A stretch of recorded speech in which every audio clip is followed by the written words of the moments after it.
Hi and welcome to my shop. Today I wanted to go over my new CNC machine.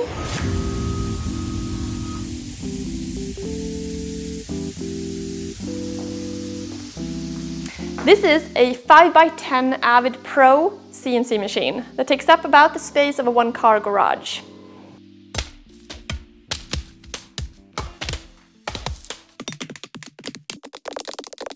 Okay, so this is a really cool addition to the shop. Now, previously I've worked with a hobby-style desktop CNC machine that's much smaller, and over the years I've used that a ton for a lot of different kinds of projects, and that was a great introduction to CNC work. And while the principle of how that machine works remains the same, I mean, this is in a completely different league. Obviously the size is much larger, but the stability of the gantry, using a rack and pinion system as opposed to a belt drive system, the speed at which the motors work, and just how easily it cuts through wood, even difficult wood, it is something else altogether. Now I want to say big thanks to Avid, who I'm working with. They sent me this machine in exchange for sharing my experiences using it. And this is definitely a subject that I want to learn more about. I find this area to be so interesting, and I think it is a great addition to a workshop. I mean, it kind of makes you think about the work in a different way, because you have to wrap your head around the design so much more. I mean, unless you feed the machine a plan, nothing will come out.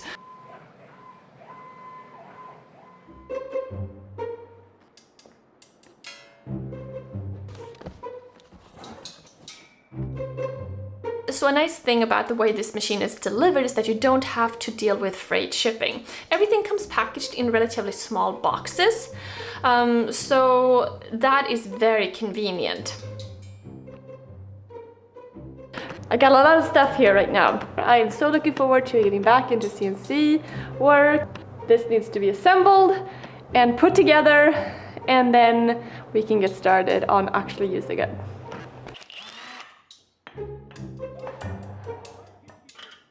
Make sure you have a set of ball and metric Allen wrenches, because it will not go together without that. So I got all of my connectors laid out here with the rolling T-nuts to connect the different tracks together. So this whole assembly is going to take a couple of days, and so far I've been taking things out of the boxes, getting rid of the shipping materials, so I have more room around here, and also making sure that I have everything for each part. And like these aluminum rails here, it's a little bit confusing because some of them look very similar to each other, but certain parts of them are heavier, like thicker than the others, so that they are different parts, but it's hard to kind of see that. I printed this here. This is the manual, and the PDF file is almost like 400 pages. So I actually printed it as a booklet, so it prints on all sides. You know what? I pretty much just wasted a bunch of ink and paper. I ended up not using that pamphlet because I found that it's really handy to use a tablet so you can zoom in. Because every now and then it's kind of hard to see exactly how something, you know, comes together, but if you zoom in, it becomes a lot clearer.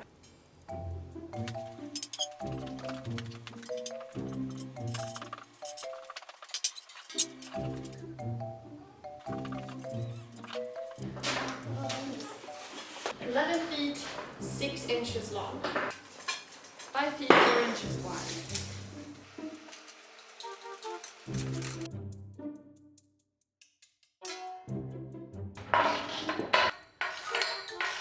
So just spacing out these what do you call these, rails? This 6mm ball and hex key a lot, and I found it to be very useful to attach it to the ratchet.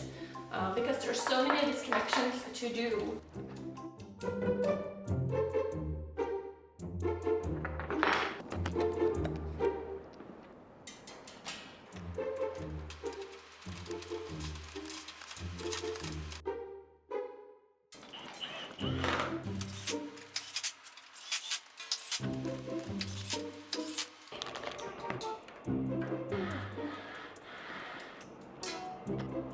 So I just put on the linear bearing blocks here, and they came with this little screw that you could hand tighten, and then assembled the grease gun. So the directions call for 3 pumps per bearing here, so let's do this one.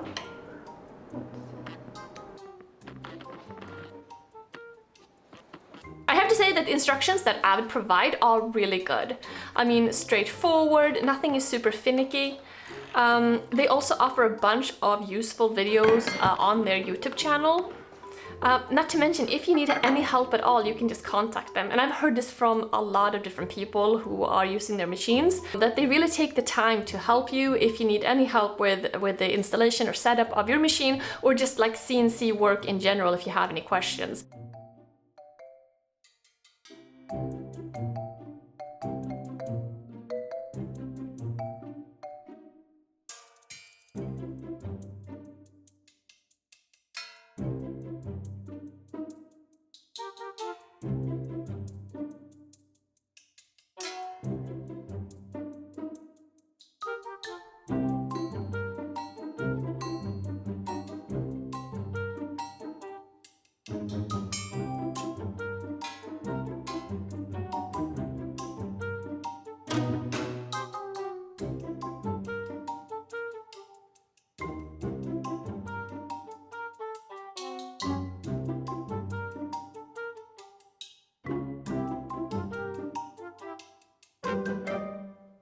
So the whole machine is assembled. We have the vertical rails and leg kit in extruded aluminum, the linear bearings and the linear guide rails in steel, the Pro Rack and Pinion drives also in steel. Let's see, we got the upgraded NEMA 34 stepper motors, 2 on the Y, 1 on the X and 1 on the Z.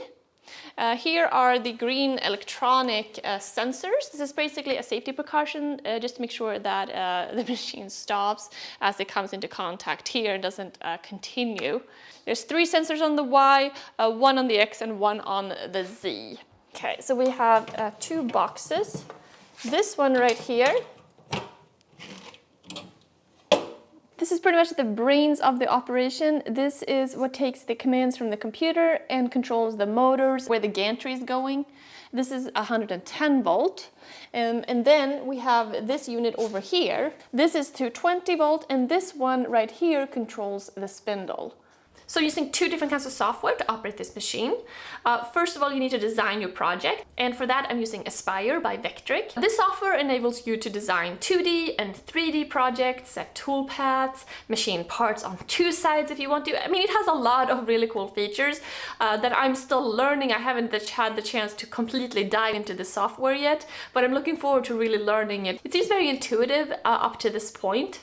Then once the project is designed and ready, I export it as a G-code file and bring it into Mach 4, which communicates with the CNC machine and translates that file into commands. So it's really nice to have this remote. This is a wireless gamepad, especially because we get the computer in the other room over there. And that way, you know, when you're positioning the spindle in the correct place, it's much easier to come out here and just use the remote as opposed to doing it on the computer. So technically it's a 5 by 10 foot machine, but that doesn't mean that it's actually 5 by 10 feet in the amount of space that it takes up. It's actually larger than that. So let's just measure real quick. Take the motors into account. Okay, so this is 80 inches, so 6.5 feet wide, and 138 inches, so over 11 feet long. Now, Avid offers a variety of sizes in their Pro series, like 4x4, 4x8, 5x5, but all the machines are modular so that you can adjust the size. I could extend this if I wanted to. It all uses the same parts, which is really nice. Now, the reason why I wanted to get such a large machine for the space is that, first of all, I can fit it. And secondly, I can put on a full sheet of plywood on here, 4x8 sheet of plywood, or I could put on a 5x5 Baltic birch sheet, which I really like to use. So when you take those 2 things into consideration, it's nice to have the space to work with.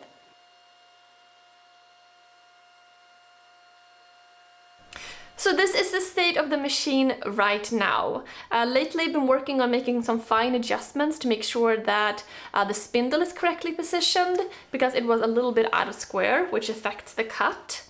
Obviously dust collection needs to be set up, and also debating about what sort of clamping system, spoil board, vertical table, all of that. So yeah, just kind of deciding on a bunch of those details. Overall, having a machine like this presents a lot of really cool possibilities. I mean, it's great for batch work and very precise things, and just enables you to do things on a much larger scale. So I have a bunch of different projects planned out in the works that take advantage of this, and I'm just kind of looking forward to seeing where this will take me, because it's a whole different world, which is really exciting. Now I am gonna have another video coming out in a couple of weeks that's gonna go over all of this, setting up dust collection and spoil board and like vertical table and clamping things and all of that. But otherwise, if you are debating about maybe getting something like this, I hope I was able to provide some useful information. And if you have any questions, feel free to put them in the comments below. And otherwise, thank you so much for watching, and I'll see you soon. Bye!